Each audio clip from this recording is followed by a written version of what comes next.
Hi friends, இன்றைக்கி என்ன சாப்பாடுன்னு பார்த்துடலாமா? முட்டையும் உருளைக்கிழங்கும் போட்டு வறுத்தெடுத்த ஒரு உருளைக்கிழங்கு வறுவல் செம டேஸ்ட்டாக இருக்கும். பீஃப் ஃப்ரை சூப்பராக, இதுலேயும் முட்டை ஆட் பண்ணி வறுத்தெடுத்துருக்கோம். பருப்பு குழம்பு நல்ல திக்காக அது வச்சுருக்கு. அப்புறமா நம்ம சாப்பிட்றதுக்கு தேவையான ஒரு 4 கரண்டி சாதத்தை எடுத்து போட்டுக்கலாம்.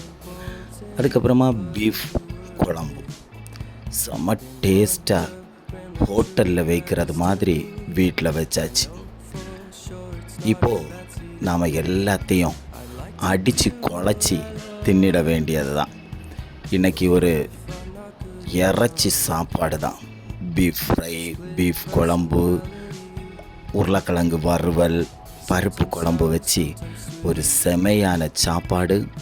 நீங்களும் வீட்டில் இருந்தால் அடித்து குழச்சி தின்னுங்க ஃப்ரெண்ட்ஸ். நாம் சாப்பிட்றது உயிர் வாழ்வதற்கு. நல்ல ஆகாரத்தை சாப்பிடுவோம், வயிறு ஃபுல்லாக தின்னுவோம்.